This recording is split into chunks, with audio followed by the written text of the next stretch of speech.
Hi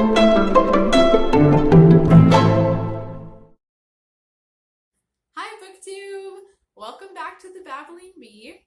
Sorry it's been a bit since I have made a video. It was wrapping up the semester and yeah, I just got really busy with school stuff, but now I'm done with that for the summer, so hopefully we'll have more time to film. I thought we would go for a slightly more aesthetic setup today, so we'll see how this goes. I feel liable to knock something over at any moment, but hopefully that doesn't happen. So today I am coming to you with my April wrap-up-ish slash wrapping up my reading of Fellowship of the Ring. Spoiler, I finished the Fellowship of the Ring in April. So in April I did, along with Kate from Kate Howe, a sort of like April spring cleaning endeavor where we tried to tidy up our currently reading shelves. And overall, I thought it went well. I think, if anything, it was a good exercise in the sense that it sort of forced me to reckon with the reality of the books that I didn't actually feel like reading, even though they were just sitting there on my currently reading shelf. Once it came down to like the concept of spring cleaning, I guess that was just the only thing that could make me have a little talk with myself about what I actually wanted to read. So in that vein, I DNF'd The Scent of Water by Elizabeth Goudge. I think it was me and not the book, because I can't really think of anything about the book that I would describe as a flaw.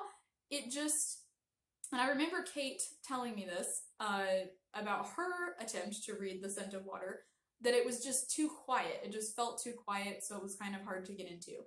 And there are elements to this that I was very into. I mean, we're following this woman who's like reached a new phase in her life and she's ready to leave the city and move to the countryside, and she moves into this house that she's always had this like affinity for since childhood. So she's like getting to know the house and its memories and its history. There are themes of exploring like female insanity and mental illness in this book. Other characters in it were interesting as well. It's kind of like village life sort of thing.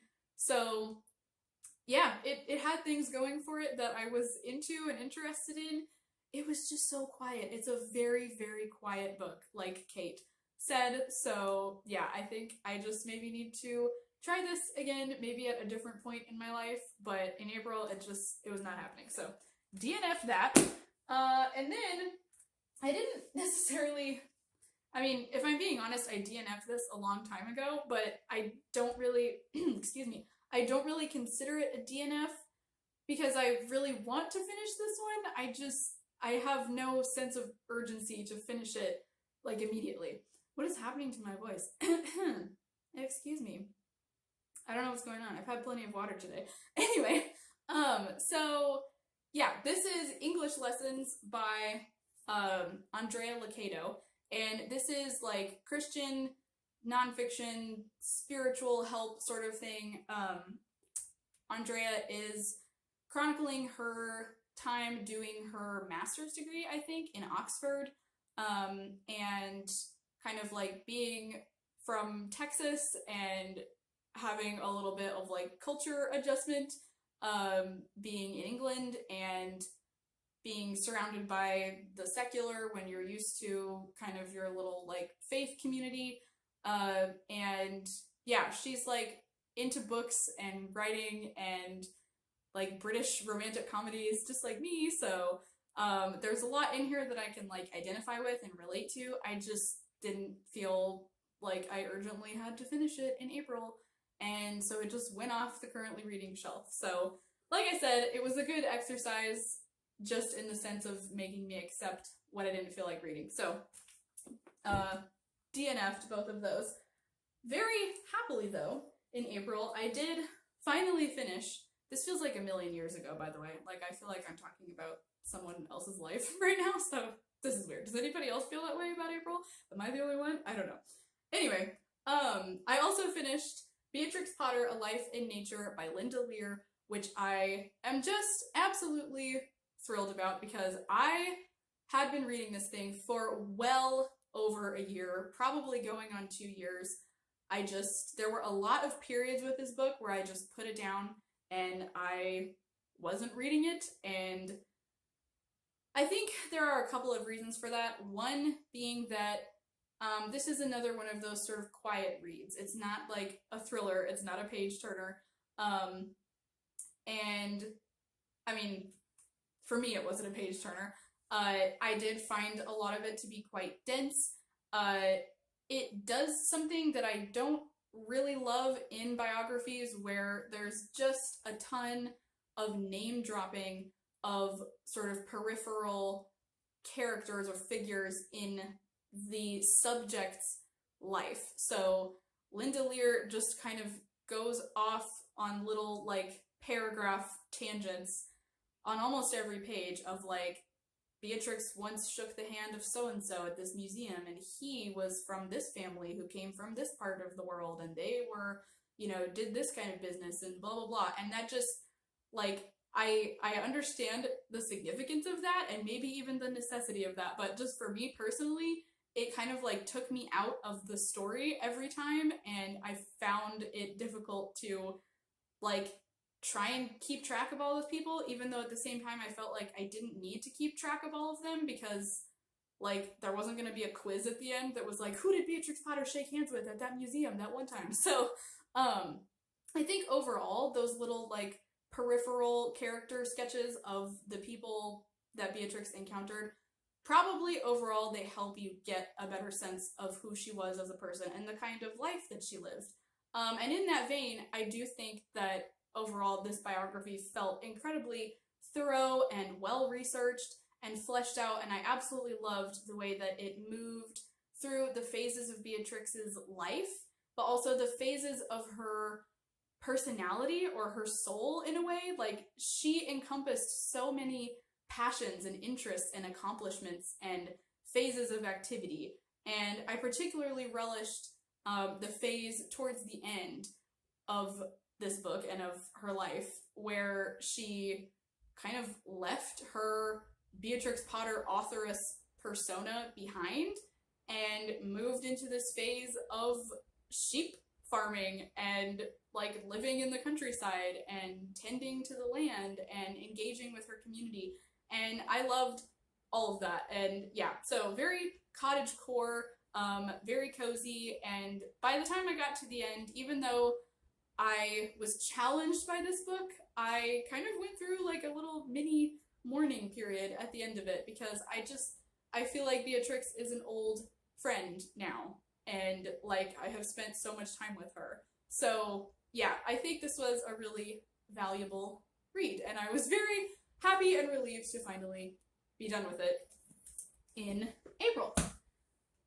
As I was also pleased to have finished The Fellowship of the Ring by J.R.R. Tolkien, which this is like, I consider this a huge reading accomplishment for myself, honestly, because I was so intimidated by this series, but also particularly just getting through Fellowship because I attempted it twice and got stuck both times. So to have not only just finished it, but to have like gotten to the point of really enjoying it and being swept away by it and feeling super invested in the characters and just the world, falling in love with Tolkien's writing in a way that I never thought I would, because I used to think and say that his prose was maybe just not for me, and it wasn't really about the writing because for him it was about the languages and the world building.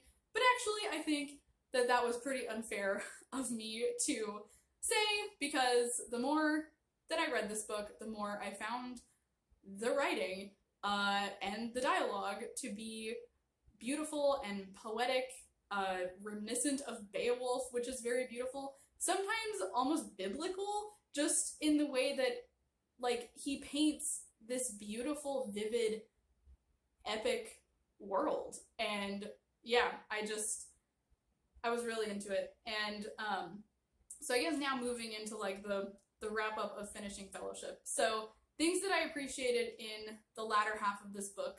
I actually came to really appreciate the trudging aspect, which I said I sort of struggled with in my like part 1 of Fellowship reading thing. I'll link that video down below. But yeah, in the second half of this book, I came to realize that the trudging that the characters are doing, where they're like walking and traveling and traveling, I realized that I think that contains some purpose and some worth that I maybe skipped over too hastily at first, because it just really hit home for me in the second half of this that all of these characters, this fellowship, they are tired. Like they're weary on this journey that they're going on, and it's not a fun venture. Like once the thrill of like, oh, we're going on a quest, once that wears off, they're just having to go through like the grit of the day to day and like that continuing and just keeping going, even though they're tired, they're uncomfortable, they're far from home, they're lonely, bad things are happening, there's danger all around them, and also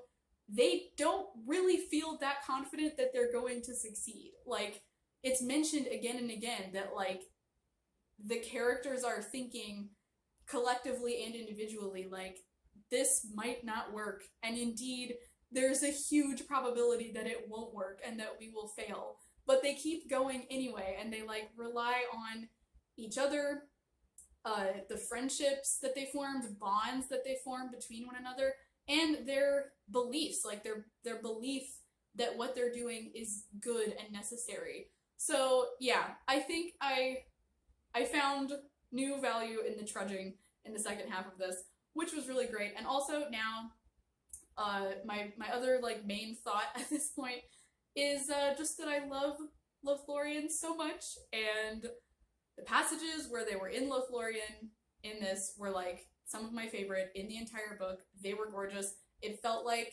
a little slice of heaven, and it very much serves that purpose for the Fellowship in this. Like just when they're getting to the point where they're really tired and kind of starting to lose their hope, they find this like beautiful haven of nature and beauty with like this ethereal, magical quality to it, and it feels like heaven. And when they leave, you know, Tolkien mentions that like they feel this ache to be leaving Lothlorien, and they feel like they're going to carry it with them wherever they go. And now I feel that way too. So yeah, love that. And I was just so pleased to be able to enjoy this and really get into it. The audiobook really saved me, and I now have the audiobook of Two Towers, which I'm super scared about and intimidated by, because again, I feel like I'm going to get stuck, and I hear that a lot of people get stuck in Two Towers. So yeah, I'm taking a little break right now. I haven't started Two Towers yet, but I feel hopeful about it, even though also still slightly intimidated. So yeah, that is what I read. Can you still see me? I don't know. That's what I read and or didn't read in April. I mean, I dipped in and out of other things, but in terms of what I finished, the Beatrix Potter biography and Fellowship of the Ring were the most significant. So yeah, overall, it was a good reading month. I hope you had a good reading month in April. I hope your reading month of May has been good as well. I will see you in the next video, and until then, happy reading, ta-ta, farewell, etc. Bye, guys.